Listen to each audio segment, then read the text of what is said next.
Dear friends, it is an honor to be addressing the 6th Indo-Japan Samvad Conference. 5 years ago, we began this series of conferences with former Prime Minister Shinzo Abe. Since then, Samvad has traveled from New Delhi to Tokyo, from Yangon to Ulaanbaatar. In this journey, it has remained true to its fundamental objectives: to encourage dialogue and debate, to highlight our shared values of democracy, humanism, ahimsa, freedom and tolerance, and to carry forward our ancient tradition of spiritual and scholarly exchanges.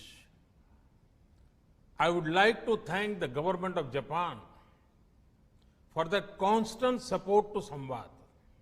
Friends, this forum has done great work to ensure, promote the ideas and ideals of Lord Buddha, especially among the youth.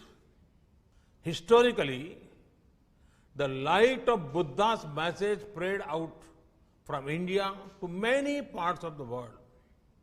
However, this light did not remain static.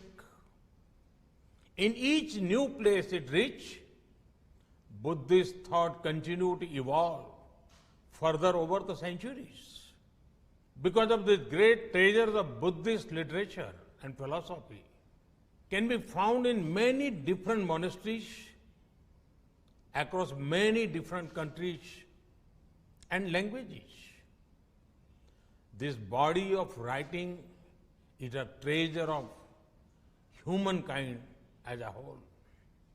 Today, I would like to propose the creation of a library of all such traditional Buddhist literature and scriptures.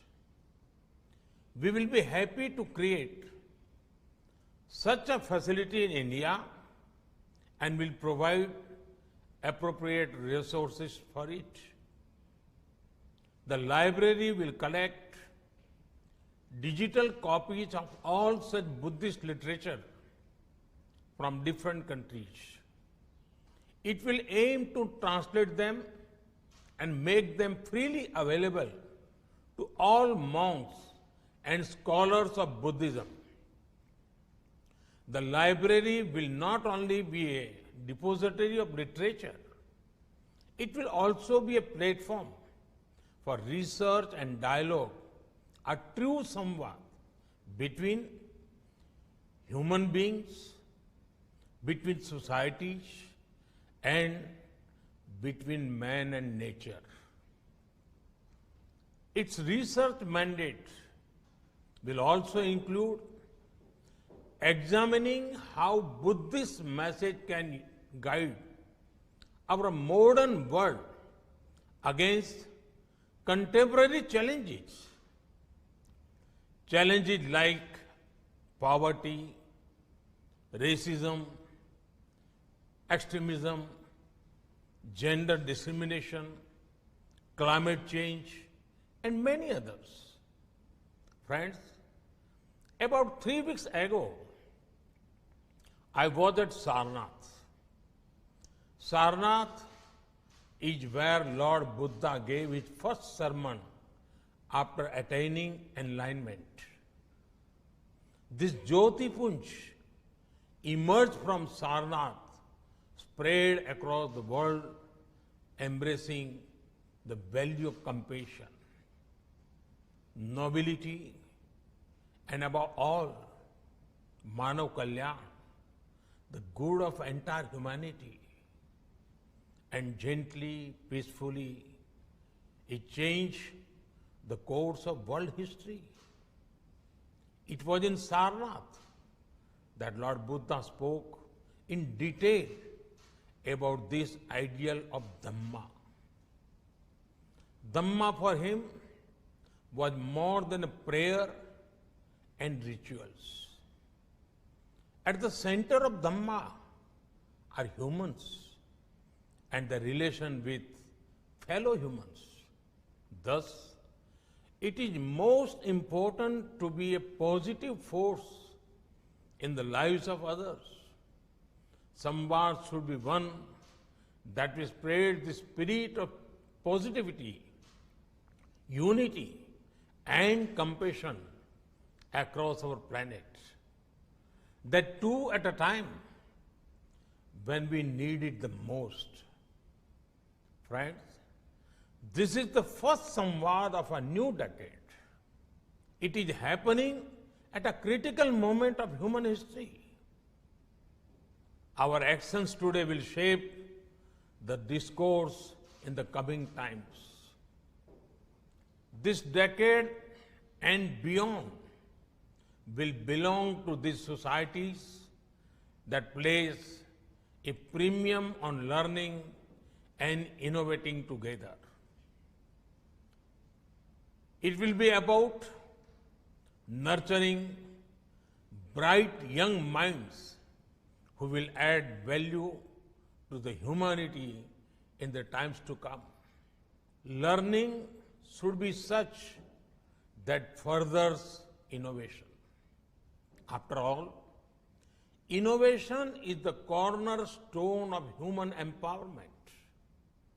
Societies that are open-minded, democratic, and transparent are better suited to innovate. Therefore, now is the time, more than ever before, to change the paradigm on what we see as growth.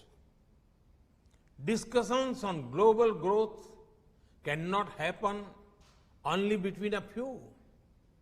The table must be bigger. The agenda must be broader. Growth patterns must follow a human-centric approach and be in harmony with our surroundings.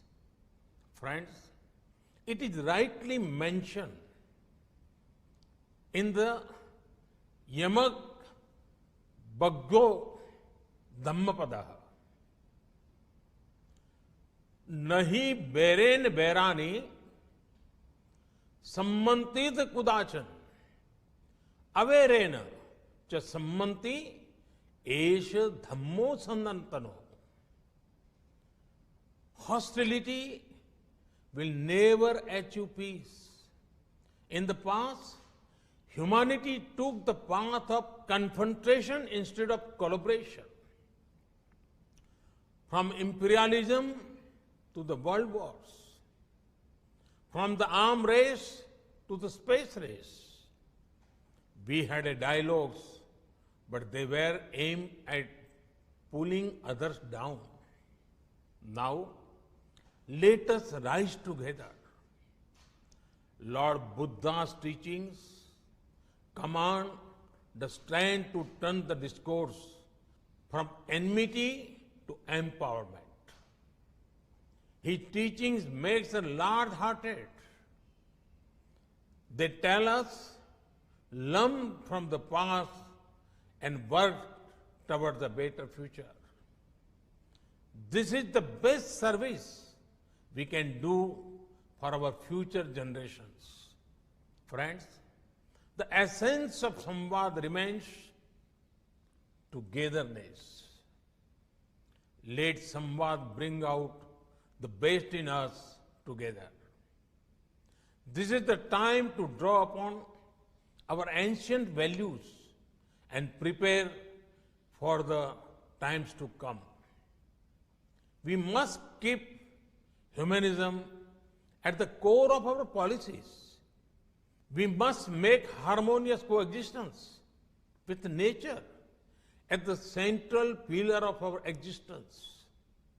Samvad, a dialogue with ourselves, with fellow human beings and with nature can light our way on this path. I compliment the organizers for organizing this important event and wish them all success in their deliberations. Thank you.